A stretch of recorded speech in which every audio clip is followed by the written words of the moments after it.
ವೀಕ್ಷಕ ಮಿತ್ರ ಎಲ್ಲರಿಗೂ ನಮಸ್ಕಾರ.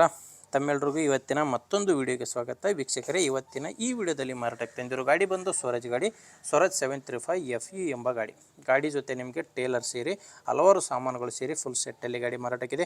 ಬನ್ನಿ ವೀಕ್ಷಕರೇ, ಗಾಡಿ ಬಗ್ಗೆ ನೋಡೋಣ. ಅದಕ್ಕಿಂತ ಮೊದಲು ಒಂದು ಸಣ್ಣ ಮಾಹಿತಿ ನೋಡ್ಕೊಂಡು ಮುಂದೆ ಹೋಗೋಣ. ಏನಪ್ಪ ಅಂದರೆ, ಒಂದು ವೇಳೆ ನಿಮ್ಮದು ಕೂಡ ಯಾವುದಾದ್ರೂ ಸೆಕೆಂಡ್ ಹ್ಯಾಂಡ್ ವಾಹನ ಮಾರಾಟಕ್ಕಿದ್ದರೆ ಈ ನಂಬರ್ಗೆ, ನಿಮ್ಮ ಟ್ಯಾಕ್ಟ್ರು ಬೈಕು ಮಾರಾಟಕ್ಕಿದ್ದರೆ ಈ ನಂಬರ್ಗೆ ವಾಟ್ಸಪ್ಗೆ ನಿಮ್ಮ ವಾಹನದ ಫೋಟೋಸ್ ಕಳಿಸ್ಕೊಟ್ರೆ ಇದೇ ಥರ ನಿಮ್ಮ ವಾಹನದ ವಿಡಿಯೋ ಕೂಡ ಯೂಟ್ಯೂಬಲ್ಲಿ ಅಪ್ಲೋಡ್ ಮಾಡಿಕೊಡ್ತೇನೆ. ನೋಡಿ, ನಿಮ್ಮ ವಾಹನ ಮಾರಾಟಕ್ಕಿದ್ದರೆ ಮಾತ್ರ ಸ್ಕ್ರೀನ್ನಲ್ಲಿರೋ ನಂಬರ್ಗೆ ಫೋಟೋಸ್ ಕಳಿಸ್ಕೊಡಿ. ನೀವೇನಾದರೂ ಗಾಡಿನ ತೊಗೊಳ್ಳೋರಾಗಿದ್ದರೆ, ಈ ಗಾಡಿನ ತೊಗೊಳ್ಳೋರಾಗಿದ್ದರೆ ಗಾಡಿ ಓನರ್ ನಂಬರು ವಿಡಿಯೋ ಕೊನೆಯಲ್ಲಿ ಕೊಡ್ತೇನೆ. ಅಲ್ಲಿವರೆಗೂ ವಿಡಿಯೋನ ಮಿಸ್ ಮಾಡದೆ ನೋಡ್ತೀರಿ. ಇನ್ನು ಗಾಡಿ ಬಗ್ಗೆ ಹೇಳೋದಾದರೆ, ಸ್ವರಾಜ್ 735 FE ಗಾಡಿ 39 HP ಗಾಡಿ, ಮಾಡಲ್ ಬಂದು 2011. ಗಾಡಿ ಮಾಡಲು 2011. ಗಾಡಿ ಓನರ್ ಬಂದು 2ನೇ ಓನರ್ ಇದ್ದಾರೆ. ಪ್ರೆಸೆಂಟ್ ಗಾಡಿಗೆ 2ನೇ ಓನರು, ತೊಗೊಳ್ಳೋರು 3ನೇ ಓನರ್ ಆಗ್ತಾರೆ. ಗಾಡಿ ನಾರ್ಮಲ್ ಸ್ಟೇರಿಂಗು ಮತ್ತು ಆಯಿಲ್ ಬ್ರೇಕ್ ಇರುವಂತಹ ಗಾಡಿ. ಟೈರ್ ವಿಷಯಕ್ಕೆ ಬಂದರೆ, ಗಾಡಿದು ಹಿಂದೆ ಇರೋದು ರಿಮೋಟ್ ಟೈರು. ಗಾಡಿಗೆ ಹಿಂದೆ ಎರಡೂ ಕೂಡ ರಿಮೋಟ್ ಟೈರ್ ಇದೆ, ನೋಡ್ತಿದ್ದೀರಲ್ವ. ಗಾಡಿಗಿರೋದು ಹಿಂದೆ ಎರಡೂ ಕೂಡ ರಿಮೋಟ್ ಟೈರು. ಆ್ಯಂಡು ಮುಂದೆ ಬಂದು ಒಂದು ಕೇಸಿಂಗ್ ಟೈರ್ ಇದೆ, ಇನ್ನೊಂದು ರಿಮೋಟ್ ಟೈರು. ಇದು ರಿಮೋಟ್ ಟೈರು, ಇದು ಕೇಸಿಂಗ್ ಟೈರು. ಗಾಡಿಗೆ ಮುಂದೆ ಒಂದು ಕೇಸಿಂಗು, ಇನ್ನೊಂದು ರಿಮೋಟು. ಹಿಂದೆ ಇರೋದು ಎರಡೂ ಕೂಡ ರಿಮೋಟ್ ಟೈರ್ಸು. ಇನ್ನು ಗಾಡಿ ಜೊತೆ ನಿಮಗೆ ಸಾಮಾನುಗಳು ಕೂಡ ಸಿಗ್ತವೆ. ನೋಡ್ತಿದ್ದೀರಾ ಟೇಲರ್ ಯಾವ ಥರ ಇದೆ ಅಂತ. ಟೇಲರ್ ಮಾತ್ರ ತುಂಬ ಚೆನ್ನಾಗಿದೆ. ಆ್ಯಂಡು ಟೇಲರ್ದು ಕೂಡ ಒಂದು ಕೇಸಿಂಗ್ ಟೈರ್ ಇದೆ, ಇನ್ನೊಂದು ಬಟನ್ ಟೈರ್ ಇದೆ. ನೋಡ್ತಿದ್ದೀರಾ ಟೇಲರ್ ಯಾವ ಥರ ಇದೆ ಅಂತ. ಟೇಲರ್ ಮಾತ್ರ ತುಂಬ ಚೆನ್ನಾಗಿದೆ. ಗಾಡಿ ಜೊತೆ ನೋಡ್ತಿದ್ದೀರಲ್ವ, ಈ ಮಡಿಕೆ ಕೂಡ ಟ್ಯಾಕ್ಟ್ರ್ ಜೊತೆನೇ ಸೇಲ್ಗಿರುವಂಥದ್ದು. ಆ್ಯಂಡ್ ಒಂದು ಕುಂಟೆ, ಇನ್ನೊಂದು ಕ್ರಾಸ್ ಕುಂಟೆ, ಆ್ಯಂಡ್ ಒಂದು ನೇಗಿಲು. ಈ ಎಲ್ಲ ಸಾಮಾನುಗಳು ಕೂಡ ಗಾಡಿ ಜೊತೆ ಮಾರಾಟಕ್ಕಿರುವಂಥದ್ದು. ಆ್ಯಂಡ್ ಹೇಳಿದ್ನಲ್ವ, ಟ್ಯಾಕ್ಟ್ರು, ಟ್ರಾಲಿ, ಒಂದು ಕುಂಟೆ, ಇನ್ನೊಂದು ಕ್ರಾಸ್ ಕುಂಟೆ, ಒಂದು ಮಡಿಕೆ, ಇನ್ನೊಂದು ನೇಗಿಲು. ಈ 4 ಸಾಮಾನುಗಳು ಕೂಡ ಗಾಡಿ ಜೊತೆ ನಿಮಗೆ ಮಾರಾಟಕ್ಕೆ ಸಿಗುತ್ತೆ.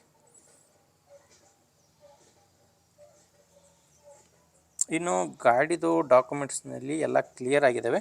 ಆದರೆ RC ಕಾರ್ಡ್ ಕಳೆದಿದೆ ಅಂತ ಓನರ್ ಹೇಳ್ತಿರೋದು. ಆದ್ದರಿಂದ ನೀವು ಡಾಕ್ಯುಮೆಂಟ್ಸ್ ವಿಷಯದಲ್ಲಿ ಒಂದು ಸಾರಿ ಓನರ್ ಜೊತೆ ಮಾತಾಡೋದು ಉತ್ತಮ. ನಿಮ್ಮ ಡಾಕ್ಯುಮೆಂಟ್ಸ್ ವಿಷಯದಲ್ಲಿ ಒಂದು ಸಾರಿ ಓನರ್ ಜೊತೆ ಮಾತಾಡಿಕೊಂಡು ಕ್ಲಾರಿಫೈ ಮಾಡ್ಕೊಳ್ಳಿ. ಆ್ಯಂಡ್ ಗಾಡಿ ಮೇಲೆ ಯಾವುದೇ ಥರದ ಲೋನ್ ಕೂಡ ಇಲ್ಲ. ಇನ್ನು ಲೊಕೇಶನ್ ಬಂದು ಗಾಡಿ ಮಾರಾಟಕ್ಕಿರೋದು ವಿಜಯನಗರ ಜಿಲ್ಲೆಯಲ್ಲಿ. ವಿಜಯನಗರ ಜಿಲ್ಲೆ ಹೊಸಪೇಟೆ ತಾಲೂಕಿನ ಕಾಕ್ಬಾಳ ಎಂಬ ಗ್ರಾಮ. ಇದು ಜಿಂದಾಲ್ ಫ್ಯಾಕ್ಟ್ರಿ ನಿಯರಲ್ಲಿ ಈ ಗ್ರಾಮ ಬರುತ್ತೆ. ವಿಜಯನಗರ ಜಿಲ್ಲೆ ಹೊಸಪೇಟೆ ತಾಲೂಕಿನ ಕಾಕ್ಬಾಳ ಎಂಬ ಗ್ರಾಮದಲ್ಲಿ ಈ ಟ್ಯಾಕ್ಟ್ರು ಮಾರಾಟಕ್ಕಿರುವಂಥದ್ದು. ಇನ್ನು ಪ್ರೈಸ್ ಬಂದು ಓನರ್ ಹೇಳ್ತಿರೋದು 4,70,000. 4,70,000 ಪ್ರೈಸ್ ಹೇಳ್ತಿದ್ದಾರೆ. ಆದರೆ ಅದು ಕೂಡ ಕೊನೆಯ ಪ್ರೈಸ್ ಅಲ್ಲ, ಮಾತಾಡಬೇಕಾದ್ರೆ ಸ್ವಲ್ಪ ಹೆಚ್ಚು ಕಡಿಮೆ ಆಗುತ್ತೆ. ಆದ್ದರಿಂದ ಒಮ್ಮೆ ನೀವು ಡೈರೆಕ್ಟಾಗಿ ಓನರ್ ಜೊತೆ ಮಾತಾಡಿ. ಗಾಡಿ ಓನರ್ ನಂಬರು ವಿಡಿಯೋ ಕೆಳಗಡೆ ಟೈಟಲ್ನಲ್ಲಿ ಕೊಟ್ಟಿದ್ದೇನೆ. ಲಾಸ್ಟ್ ನಂಬರ್ ಬಂದು 3939. ವಿಡಿಯೋ ಕೆಳಗಡೆ ನಿಮಗೆ ನಂಬರ್ ಕಾಣಿಸ್ತಿರುತ್ತೆ, ಟೈಟಲ್ನಲ್ಲಿ ನಂಬರ್ ಇದೆ. ಒಂದು ವೇಳೆ ಟೈಟಲ್ನಲ್ಲಿ ನಂಬರ್ ಇಲ್ಲ ಅಂದರೆ ಗಾಡಿ ಸೇಲ್ ಆಗಿದೆ ಅಂತ ಅರ್ಥ. ಗಾಡಿ ಸೇಲ್ ಆದಮೇಲೆ ವಿಡಿಯೋ ಕೆಳಗಡೆ ಟೈಟಲ್ನಲ್ಲಿ ಓನರ್ ನಂಬರ್ನ ತೆಗೆದಿರ್ತೀವಿ. ನೋಡಿ ವೀಕ್ಷಕರೇ, ಗಾಡಿ ಈ ಥರ ಇದೆ. ಗಾಡಿ ನಿಮಗೆ ಇಷ್ಟ ಆದರೆ ತೊಗೊಳ್ಳಿ. ಇಲ್ಲಾಂದರೆ ಯಾರಾದರೂ ತೊಗೊಳ್ಳೋರಿರ್ತಾರೆ ನಿಮ್ಮೂರಲ್ಲಿ, ಅಂಥವ್ರಿಗೆ ವಿಡಿಯೋನ ದಯವಿಟ್ಟು ಶೇರ್ ಮಾಡಿ. ಅಥವಾ ನಿಮ್ಮೂರಲ್ಲಿ ಯಾರಾದರೂ ಗಾಡಿನ ಮಾರಾಟ ಮಾಡೋರಿದ್ದರೆ ಅವ್ರಿಗೂ ಕೂಡ ದಯವಿಟ್ಟು ವಿಡಿಯೋನ ಶೇರ್ ಮಾಡಿ ಅಂತ ಹೇಳ್ತೇನೆ. ಆ್ಯಂಡ್ ಯಾರು ಇವತ್ತೇ ಹೊಸ್ದಾಗಿ ನನ್ನ ಚಾನಲ್ ನೋಡ್ತಾ ಇದ್ದರು ಅಂಥವರು ಸಬ್ಸ್ಕ್ರೈಬ್ ಮಾಡ್ಕೊಂಡಿರಿ. ಯಾಕಂದರೆ ಇದೇ ರೀತಿ ದಿನಾಲು 4-5 ಗಾಡಿ ಬರ್ತವೆ. ನಿಮಗೆ ಬೇಕಾದಂಥ ಗಾಡಿ ಖಂಡಿತವಾಗಿ ಸಿಗುತ್ತೆ. ಅದು ನೀವು ಸಬ್ಸ್ಕ್ರೈಬ್ ಮಾಡ್ಕೊಂಡಿದ್ದರೆ ಮಾತ್ರ. ಆದ್ದರಿಂದ ಸಬ್ಸ್ಕ್ರೈಬ್ ಮಾಡ್ಕೊಳ್ಳಿ. ಆ್ಯಂಡು ನೀವೇನಾದರೂ ನಮ್ಮ ವಾಟ್ಸಪ್ ಗ್ರೂಪಿಗೆ ಜಾಯ್ನ್ ಆಗಬೇಕಂದ್ರೆ ವಿಡಿಯೋ ಕೆಳಗಡೆ ಡಿಸ್ಕ್ರಿಪ್ಷನ್ ಬಾಕ್ಸ್ನಲ್ಲಿ ವಾಟ್ಸಪ್ ಗ್ರೂಪ್ ಲಿಂಕ್ ಕೊಟ್ಟಿದ್ದೇನೆ. ಆ ಲಿಂಕ್ನ ಕ್ಲಿಕ್ ಮಾಡೋ ಮುಖಾಂತರ ವಾಟ್ಸಪ್ ಗ್ರೂಪಿಗೆ ಕೂಡ ಜಾಯ್ನ್ ಆಗ್ಬೋದು. ಓಕೆ ವೀಕ್ಷಕರೇ, ವಿಡಿಯೋ ಇಷ್ಟ ಆದರೆ ಲೈಕ್ ಮಾಡಿ. ಮುಂದೆ ನೋಡಿದರೆ ಮತ್ತೆ ಇದೇ ರೀತಿ ಒಂದೊಳ್ಳೆ ಗಾಡಿ ಜೊತೆ ಬರ್ತೀನಿ. ಅಲ್ಲಿವರೆಗೂ ನಮಸ್ಕಾರ.